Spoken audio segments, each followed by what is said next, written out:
Halo, iya Pak. Assalamualaikum warahmatullahi wabarakatuh. Ya, Assalamualaikum baik, warahmatullahi wabarakatuh. Ya, Pak Dokter. baik. Assalamualaikum warahmatullahi wabarakatuh. Selamat pagi, Bapak-bapak, Ibu-ibu, saudara-saudara sekalian, serta kelas ilmu politik hukum.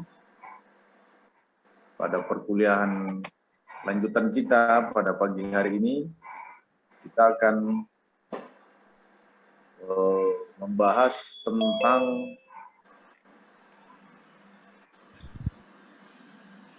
politik hukum hak asasi manusia.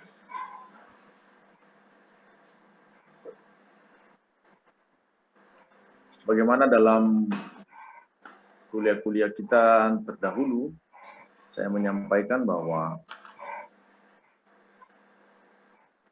isu di dalam ilmu politik hukum tidak hanya membahas tentang legal policy, tetapi juga membahas tentang aspek operasionalisasi dari hukum itu sendiri. Dalam arti faktor-faktor politik yang mempengaruhi penegakan hukum itu sendiri. Di dua isu yang menjadi garapan dari ilmu politik hukum itu harus selalu diingat sebagai batasan dan cakupan daripada pembahasan tentang ilmu politik.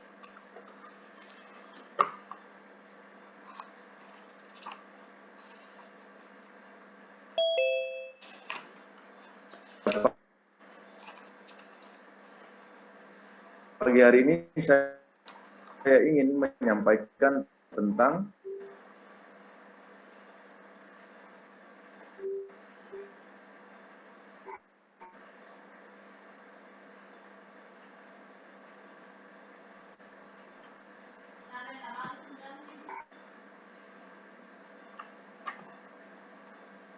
Bapak.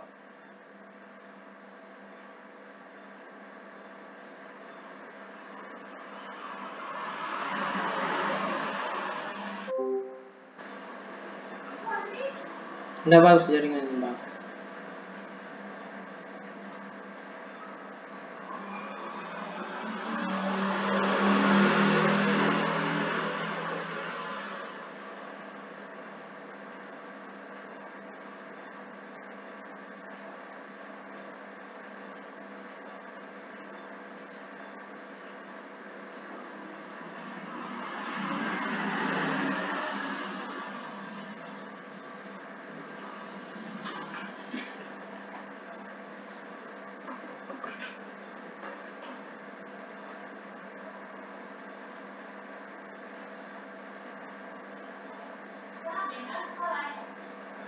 Siapa? Itu yang kau bilang itu mahasiswa murni.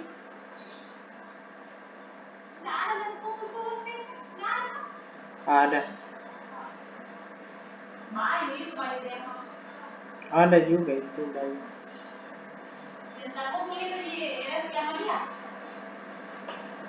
Andi Reski Amalia.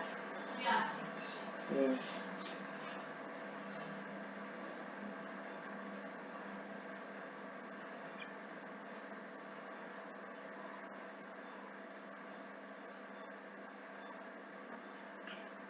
Ada yang baru kumpul juga tadi pagi.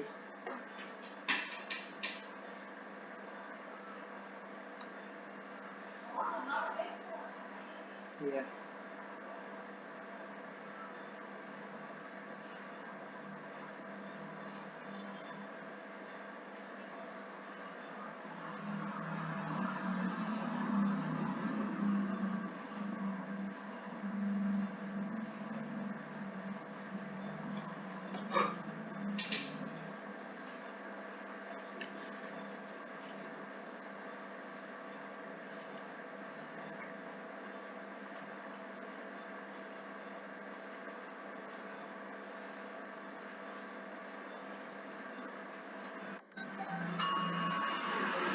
Udah bagus jaringannya Bapak tadi, jadi Bapak keluar.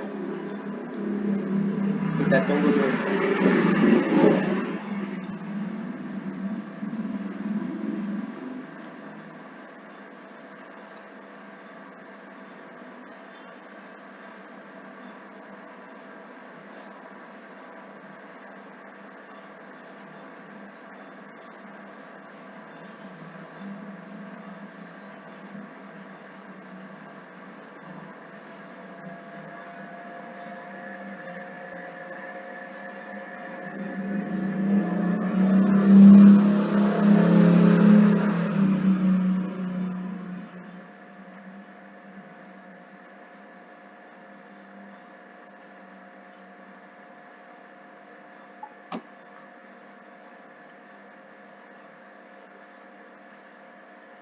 Ada WA-nya Pak Dokter. Jaringan jelek sekali.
Baik, kita lanjutkan.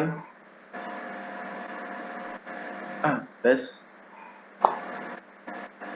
Ya Pak, ya Pak. Silakan Pak. Baik. Maaf tadi jaringan jelek sekali. Saya lanjut berbicara tentang politik hukum hak asasi manusia, maka pengertiannya adalah politik hukum hak asasi manusia bisa diartikan sebagai kebijakan hukum atau legal policy tentang hak asasi manusia yang mencakup kebijakan negara tentang bagaimana hukum dan bagaimana pula seharusnya hukum tentang HAM itu dibuat. Jadi cakupan pembicaraan kita tentang konsepsi politik hukum hak asasi manusia berkutat pada persoalan legal policy tadi. Kalau dalam konteks legal policy, maka cakupannya berbicara tentang bagaimana kebijakan negara tentang hukum hak asasi manusia yang telah dibuat, yang telah ada. Terus bagaimana pula seharusnya hukum tentang hak asasi manusia itu harus dibuat. Jadi bagaimana yang telah ada dan bagaimana yang seharusnya. Itulah aspek legal policy, politik hukum hak asasi manusia di negara kita. Setidaknya kita akan berbicara pada aspek tersebut.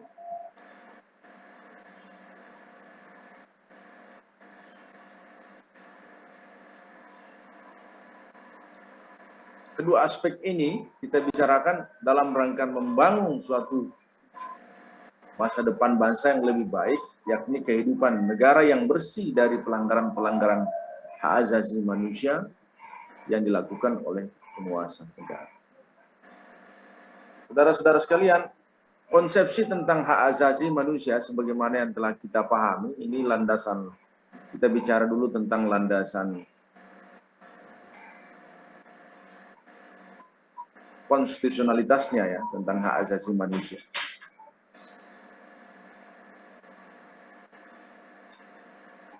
Landasan konstitusional hak asasi manusia sangat terkait erat dengan prinsip-prinsip negara hukum yang dianut di Indonesia.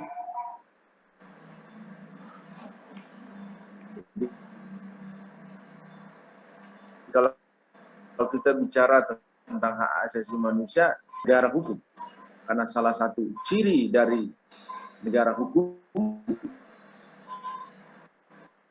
adalah perlindungan, kemajuan, dan penegakan hak asasi manusia.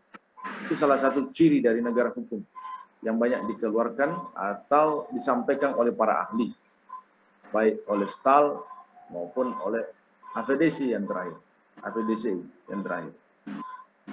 Saudara boleh membaca kembali buku tentang konsepsi negara hukum Don Stahl dan APDC tentang konsepsi negara. Salah satu itemnya itu adalah perlunya perlindungan, kemajuan, dan penegakan hak asasi manusia.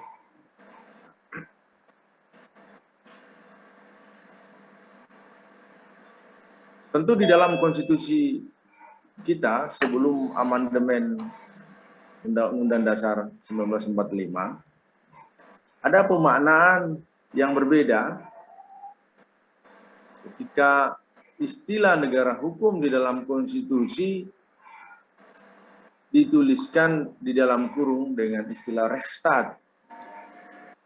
Rechtsstaat. Dahulu sebelum dia amandemen, dalam bagian penjelasan Undang-Undang Dasar 45, konsep negara hukum Indonesia diidentikan dengan Rechtsstaat. Rechtsstaat. Padahal secara akademik ada perbedaan yang sangat mendasar dan sangat fundamental antara pengertian Rechtsstaat dengan the rule of law. Oleh karena itu, saudara bisa melihat dalam perubahan Undang-Undang Dasar 1945 pasca amandemen pada bagian penjelasan, kita tidak menemukan lagi tulisan Rechtsstaat.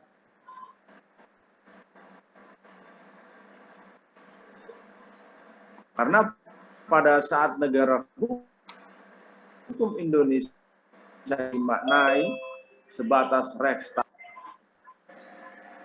atau Eropa Continental Law. Nah, nampaknya para pengamandemen Undang-Undang Dasar 45 pada saat di amandemen itu berpikir bahwa kita dalam membangun konsepsi negara hukum Indonesia tidak bisa semata-mata berkaca pada konsep Rechtsstaat yang dianut oleh Eropa kontinental maupun oleh atau sipil.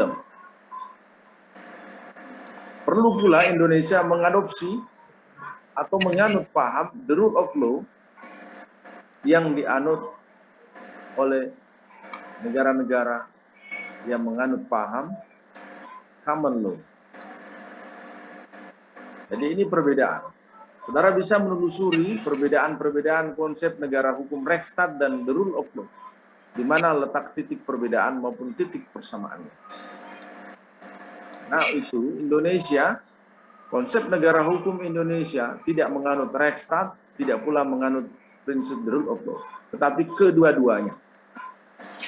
Di dalam konstitusi kita bisa membaca itu secara tersirat bahwa Indonesia telah menghilang konstitusi Indonesia sebelum perubahan dan pada perubahan yang ada yang terakhir, amandemen terakhir, telah menghilangkan kata Rechtsstaat. Maksudnya adalah, saya membacanya bahwa Konsep negara hukum Indonesia yang saya sebutkan tadi menganut kedua-duanya. Apa perbedaan mendasar kalau salah satunya yang diterima? Sebagaimana kita pahami, ajaran Reichstag itu bertumpu pada ajaran sipil law, kodifikasi law. Dalam konteks Reichstag, undang-undang tertulis dijadikan sebagai panglima dalam memahami hukum.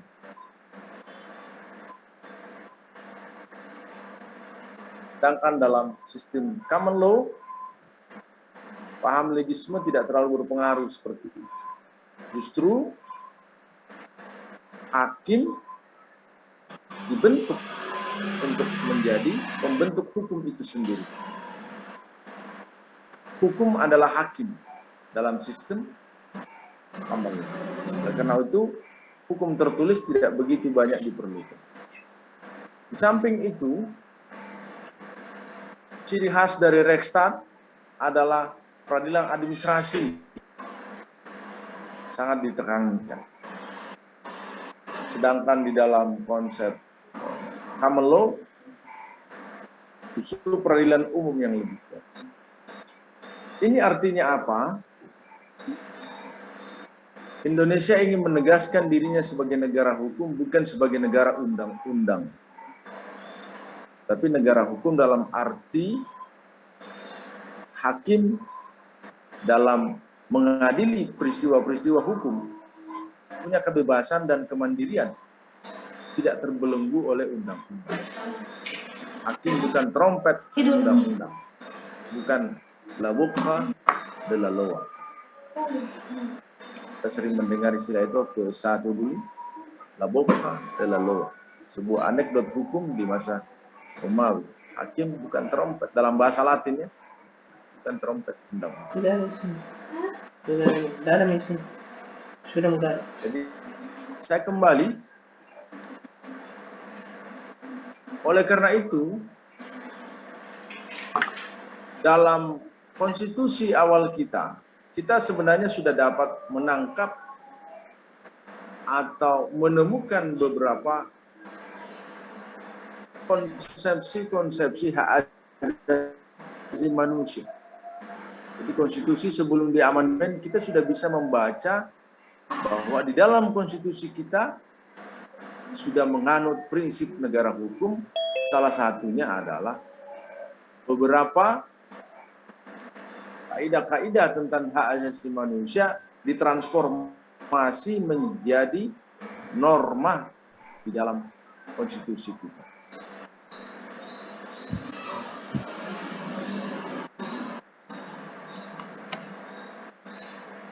Bahkan ketika di amandemen,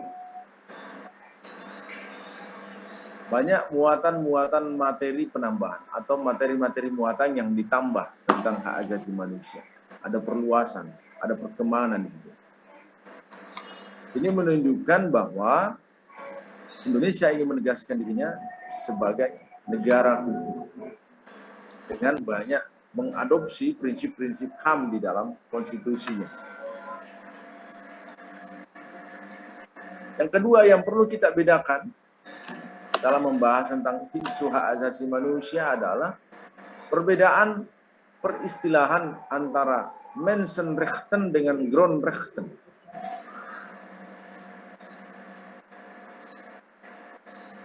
Dalam literatur, orang sering mempersamakan antara hak asasi manusia dengan hak warga negara. Padahal secara teoretik, dua hal tersebut berbeda. Ini pengantar ya supaya kita bisa membedakan nanti Tunggu. bagaimana sebenarnya konsep hak asasi manusia. Tunggu. Dalam literatur Belanda, hak asasi manusia disebut dengan Menschenrechten. Sedangkan hak warga negara disebut dengan Grundrechten. Artinya apa? Antara hak asasi manusia dengan hak warga negara itu adalah dua hal yang berbeda. Hak asasi manusia itu adalah hak manusia yang dimilikinya, yang melekat ketika manusia itu lahir dan dilahirkan sebagai manusia. Hak yang fundamental yang paling dasar. Sedangkan Grundrechten adalah hak yang lahir karena pemberian dari negara, baik melalui konstitusi maupun melalui undang-undang. Seperti apa itu? Contoh, hak memilih dan dipilih. Itu adalah Grundrechten. Hak memilih dan dipilih itu ada karena negara memberikan itu. Sedangkan hak untuk beragama, hak untuk hidup, itu hak asasi manusia yang dimiliki oleh manusia sejak lahir. Hendaknya kita mampu membedakan itu nanti dalam pembahasan kita selanjutnya mengenai politik hukum asasi manusia, supaya ada perbedaan mana yang Grundrechten, mana Menschenrecht.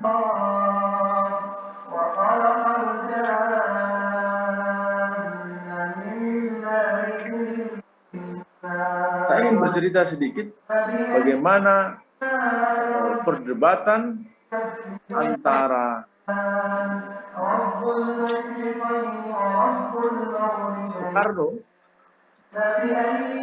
satu sisi dengan Supomo, Soekarno bersama Supomo, dan Hatta bersama dengan Yamin, ketika Alot mendiskusikan tentang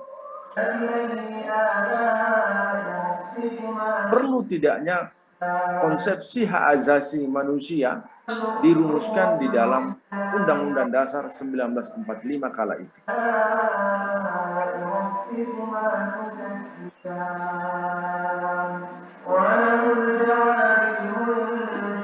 Soekarno dan Supomo sependapat.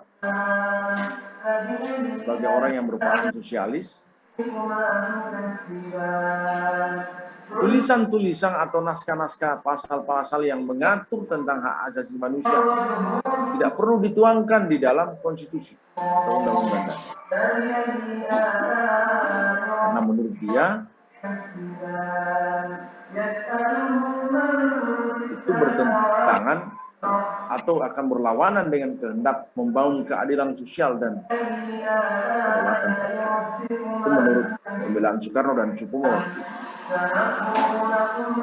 Sehingga kalau kita melihat di dalam naskah pidato Soekarno dalam sidang BPU PKI waktu itu, Soekarno mengemukakan alasannya dengan tegas ketika dia mengatakan, buanglah sama sekali paham individualisme itu. Janganlah dimasukkan di dalam undang-undang dasar kita. Apa yang dinamakan sebagai right of citizen. Sebagian dianjurkan oleh Republik Prancis, kita menghendaki keadilan. Jadi, menurut Soekarno, konsep tentang hak asasi manusia atau the right of citizen itu adalah konsep Republik Prancis ya. Memang kita kalau kala itu kita melihat pergerakan hak asasi manusia itu diawali dengan Revolusi Prancis. Memanasnya waktu itu ya isu hak asasi manusia. Paham Soekarno menyatakan paham the right of citizen itu adalah paham individualisme. Saya tidak tahu juga apa alasan Soekarno menyatakan paham hak asasi manusia itu adalah paham individualisme. Sehingga menurut dia itu tidak perlu dituangkan di dalam undang-undang dasar. Nah, itu bertentangan dengan prinsip keadilan sosial. Supomo juga seperti itu. Oleh Supomo dikatakan dalam undang-undang dasar kita tidak bisa memasukkan pasal-pasal yang tidak berdasarkan aliran kekeluargaan. Meskipun sebenarnya kita ingin sekali memasukkan. Jadi itu Soekarno dan Supomo. Beda dengan Yamin maupun Hatta. Hatta mengatakan Karena mereka ini kan semuanya anggota BPU PKI semuanya. Soekarno, Supomo, Hatta, Yamin. Hatta mengatakan ada baiknya dalam salah satu pasal yang mengenai warga negara disebutkan juga di sebelah hak yang sudah diberikan kepadanya. Misalnya, tiap-tiap warga negara jangan takut mengeluarkan suaranya. Itu menurut Hatta. Menurut Hatta itu perlu dituangkan di dalam Undang-Undang Dasar. Yamin juga berkata demikian, supaya aturan kemerdekaan warga negara dimasukkan dalam Undang-Undang Dasar seluas-luasnya. Saya menolak segala alasan-alasan yang dimajukan untuk tidak memasukkan. Jadi perdebatan semitik. Yamin dan Supomo, dua-duanya kita yang ketahui sebagai seorang pakar hukum. Punya pendapat yang berbeda. Akhirnya, ketika Undang-Undang Dasar itu lahir karena ada kompromi, dikompromikanlah. Yaitu dimasukkannya beberapa pasal tentang HAM di dalam Undang-Undang Dasar 1945. Tetapi dengan nuansa partikularistik, dalam arti lebih ditujukan pada keperluan spesifik warga negara Indonesia dan dengan formulasi yang memberi kekuasaan pengaturan oleh negara melalui undang-undang.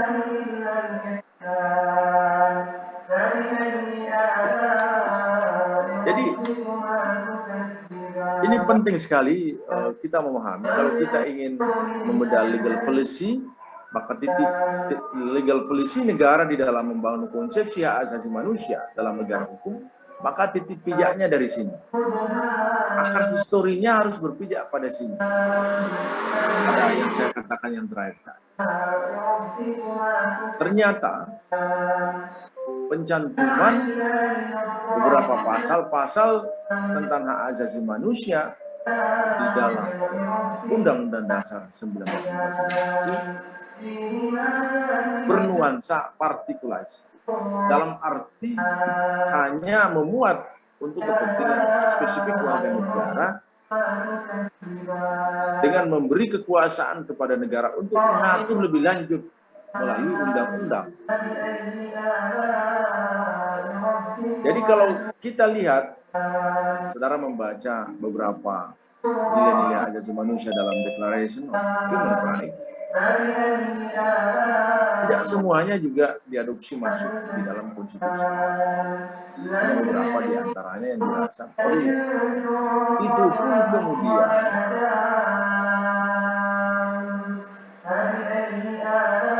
pengaturan lebih lanjut mengenai hal itu diatur melalui undang-undang. Nah, disinilah dalam konteks politik hukum kita melihat terjadi konvergensi. Dalam arti pada satu sisi asasi manusia itu seharusnya bebas, dalam arti tidak terikat sekalipun oleh batasan-batasan negara. Akan tetapi apa yang dianut oleh negara kita itu adalah memberi pembatasan. Pembatasannya itulah melalui undang-undang. Di komprominya di situ.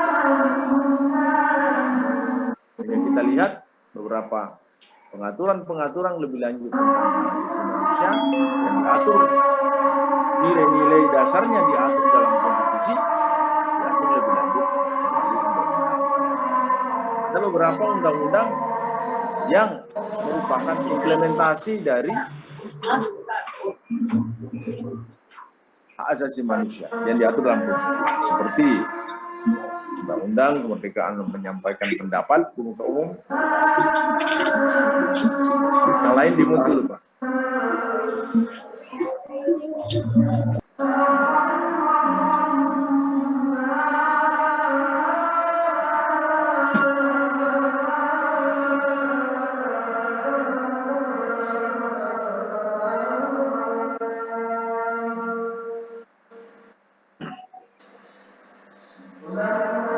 Penerimaan dan formulasi yang kompromistis ini telah membuka peluang bagi pemerintah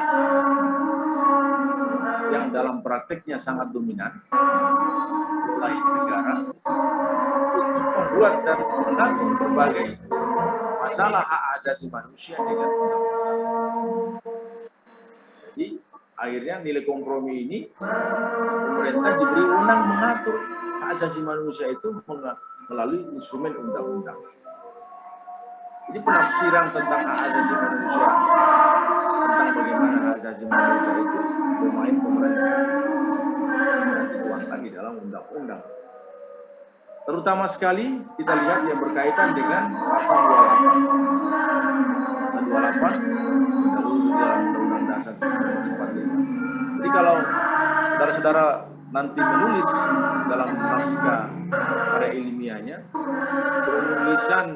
nomenklatur penulisan yang benar saat ini tentang Undang-Undang Dasar 1945 adalah, yang benarnya adalah Undang-Undang Dasar Negara Kesatuan Republik Indonesia tahun 1945. Kalau dulu nomenklaturnya adalah Undang-Undang Dasar tahun 1945. Nah, sekarang nomenklaturnya sudah berbeda, Pak.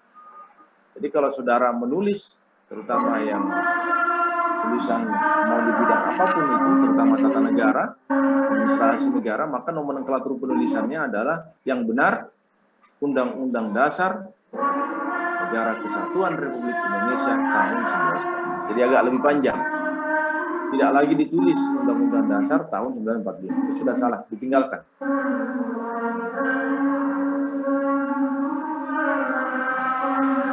Dalam kenyataannya,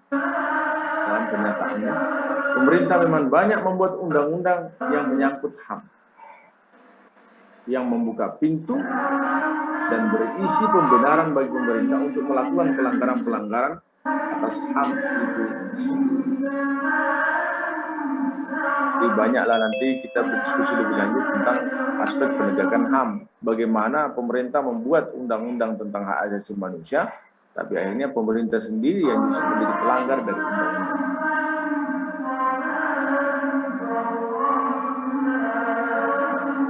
Oleh karena itu, sebenarnya yang menjadi perdebatan itu konsepsi HAM masuk ke dalam konstitusi.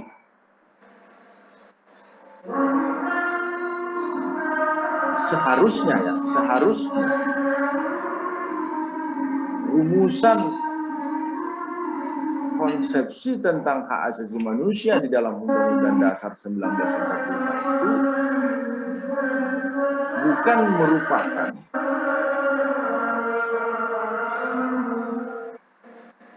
residu dari kekuasaan.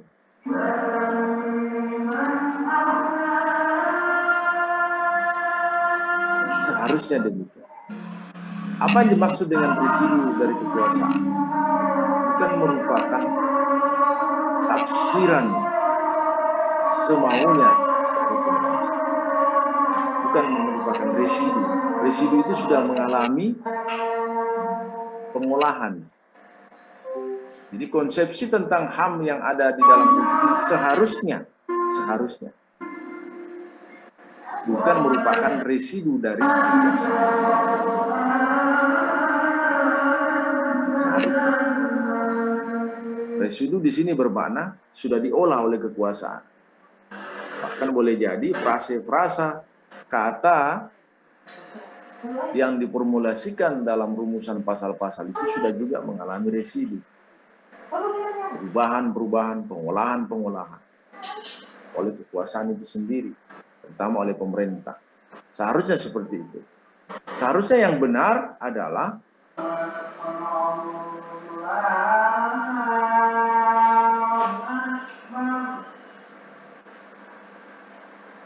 bukan sebagai residu kekuasaan.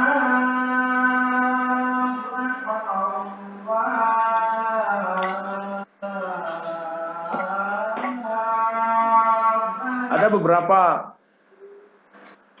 undang-undang yang telah dibuat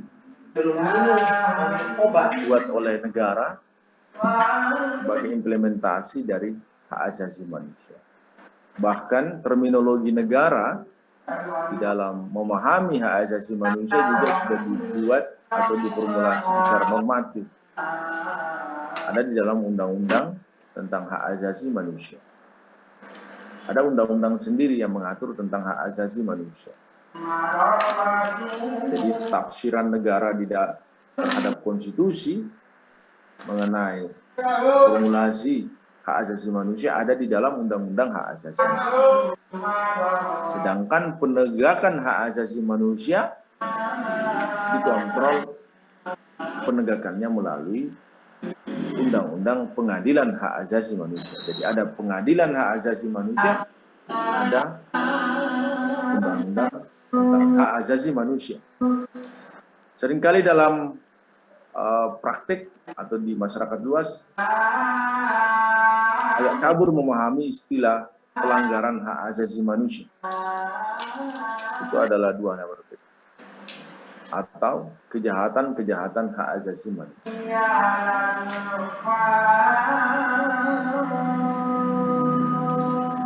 Ada yang menyatakan itu kan membunuh juga pelanggaran hak asasi manusia. Kenapa tidak diadili di pengadilan hak asasi manusia? Kenapa diadili di pengadilan negeri misalnya? Nah, mungkin karena bukan orang hukum sehingga tidak begitu memahami yang bahwa dimaksud dengan kejahatan atau pelanggaran HAM itu adalah kejahatan HAM berat yang hanya bisa diadili seperti di Mesir. Kalau semua tindak kriminal diasumsikan sebagai kejahatan HAM, maka tidak ada lagi peradilan umum yang mengadili perkara-perkara kriminal. Padahal itu adalah kewenangan dari peradilan umum yang mengadili perkara-perkara kriminal. Yang membunuh melanggar hak asasi manusia individual. Tetapi di dalam konteks hak asasi manusia yang dilihat itu adalah masifnya pelanggaran itu, dan pelanggaran itu dilakukan oleh orang atau penguasa yang memiliki kekuasaan dan menggunakan kekuasaan itu secara struktural yang berakibat secara masif. Sampai di sini dulu diskusi kita tentang kuliah kita tentang, nanti pada kuliah berikut kita akan lanjutkan tentang kuliah kita ini mengenai politik hukum hak asasi manusia dari aspek penegakan hak asasi manusia. Sampai di sini mungkin ada yang perlu kita diskusikan, silakan Bapak Ibu saudara sekalian.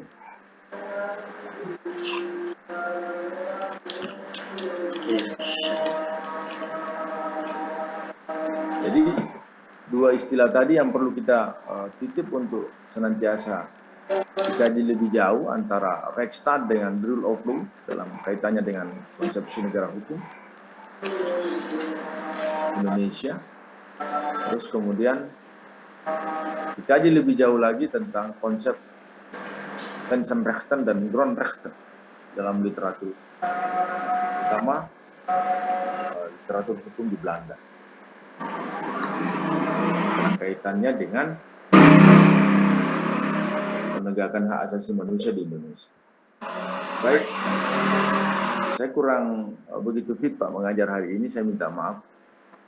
Mungkin pertemuan kita singkat dulu hari ini. Tolong ketua kelasnya. Baik Pak. Yang hadir hari ini, saya lihat dulu.